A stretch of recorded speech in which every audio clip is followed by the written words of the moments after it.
Are drivers scared of change? There's the chief executive of Polestar, Europe's electric car pioneer, has blamed the slow adoption of EVs on drivers' fear of change. Right. The EV market is experiencing a downturn, and with regulatory scrutiny on the rise, EV manufacturers face significant hurdles in achieving their goals. But is it really down to drivers being scared of change? Or could it be that electric cars are just too expensive? Right, so joining me to discuss, Jim Dale, meteorologist and social commentator, and Adam Brooks, businessman and activist. Right, who went first last time? Adam did, so it must be me. You're ready for your turn? Yeah. Me.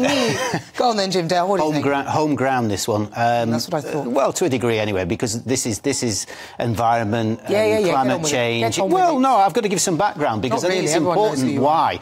So, are people scared of changing their car to electric? I think yes. I think people are always scared of change. I think it's a natural element in us all. Yes. Whatever it is. Scared of climate change.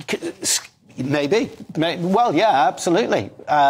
Some people are scared of it, and therefore they deny it, and that's the truth of it. No, some people realise it's happening, but they don't believe that there's much we can do about it. That's not denying. Well, that's a different matter, which is why I wrote the book. But anyway, that's a separate matter. Look, yeah, people are naturally scared of change, and I don't think it matters what we're talking about, actually. It's a natural thing. But there's a bigger one, and I think that is the cost of living. That's where we are at this moment in time. And I think it's not just electric cars. I think it's probably going to be cars per se. In other words, it's an expensive item, the second most expensive item that anybody ever buys, generally speaking, and therefore it's got a ceiling. And in this environment, and not just in this country but other countries as well, it's difficult. You've obviously never bought an engagement ring if you think that's the second most expensive thing. Crikey.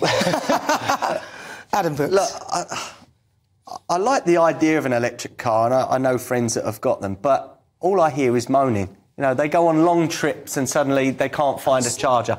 We do not have the infrastructure in this country to have millions and millions of electric cars. And all this about climate change going forward, where are we going to get the electricity from? You know, our electricity is mostly sourced by gas in this country. So we're not doing the climate any better by having electric cars. Come on, that is a myth. And at the end of the day, these electric cars are so expensive. The insurance, my insurance has gone through the roof because of people with electric cars. They're going wrong. You know, if they have a crash, they're normally written off, whereas a diesel car and a petrol car can be repaired. This is not the future. I'm sorry, electric cars... This is the future. No, it is not the future. I think we'll end up with a hydrogen. No. I think hydrogen will end up being the future. Okay, but electric cars are being pushed on everyone like they are, you know, this magic thing. They're not. Half the people in this country do not have a drive, or they live in a flat so they can't charge their cars. It is not the future. Really isn't. I say many times on this programme that this is an evolution, not a revolution. And you're right with the infrastructure; it's not there at this moment in time. Some of it's there, and it is growing. And look abroad to places like China and Germany; they're going in one direction. And by the way, if we're looking at the green environment or the green economy, if you like, their economies are going in one direction. Over the last year, the UK economy has risen by... It's flat, actually, 0.1. That's why we can use the word recession, OK?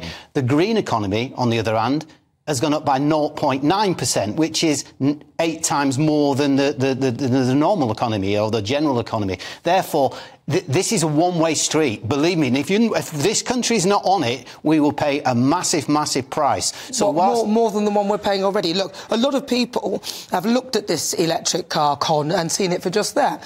You need to have somewhere to charge, as Adam points out. I'm not scared of one of those things. I'm petrified. Yeah, they're about 3 tons, so they're heavier than any normal car. They're breaking car parks, destroying tyres. You can't charge them anywhere. I think you're exaggerating. Sorry, I'm finishing now. Unless I didn't interrupt you, Jim. I let you speak. It's my show.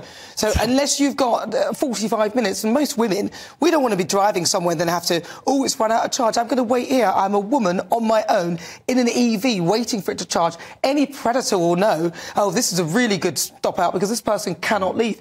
These are, I think they're not only dangerous, I think they're awful. They don't even do what they're meant to do. Let's tackle this myth that they're great for the climate.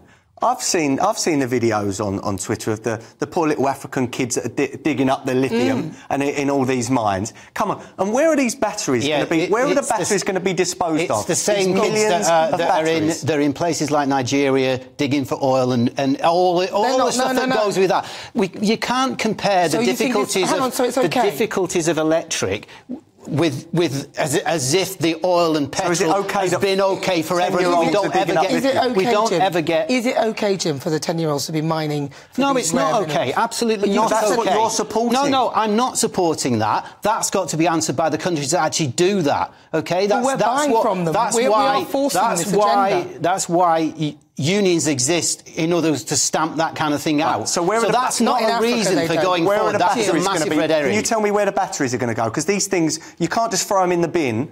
It's a specialist thing to get rid of a lithium battery. Jim Dale. Where are they going to be?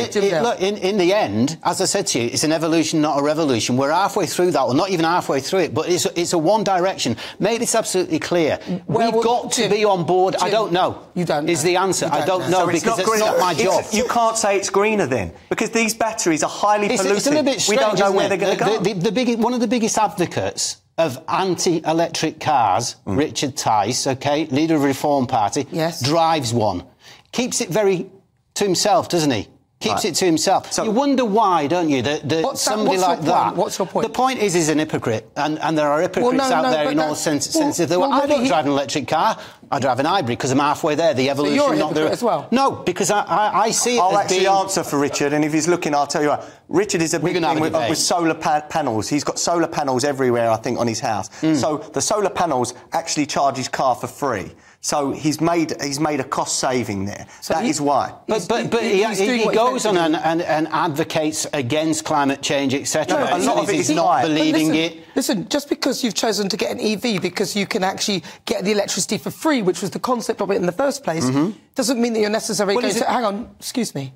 Doesn't necessarily mean that you're going to advocate for everybody else to do it if they cannot get a free electricity source like his. But anyway, listen, that will come. Stay tuned. Listen, yes, but it hasn't. It's not here. So it's not exactly helping, is it? Well, listen, if you just joined us, welcome on board. It is The Clash.